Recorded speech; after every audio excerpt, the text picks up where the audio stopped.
Warm greetings to all my dear friends. ఈ పువ్వు పేరేంటి?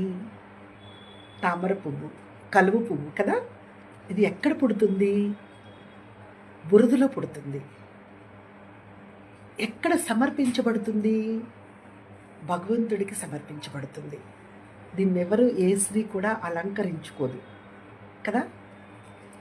అయితే అదేవిధంగా మనము కూడా ఎక్కడ పుట్టామనేది కాదు, మనం ఎక్కడ సమర్పించుకోవడానికి మన యొక్క ఆలోచనలు, మన ప్రొఫెషను, మన యొక్క అలవాట్లు, మన యొక్క వ్యక్తిత్వము, మన విధేయత, మన ప్రేమ, మన క్షమ, మనలో ఉన్నటువంటి ప్రతి మంచి గుణము దేవుడికి ఇష్టమైనదిగా, దేవునికి సమర్పించేదిగా మనము మన జీవితాన్ని సాగిస్తూ ముందుకు వెళ్తున్నామా అనేది క్వశ్చన్ చేసుకుంటూ, ముఖ్యంగా కుటుంబం అనేది చాలా ఇంపార్టెంట్ కదా.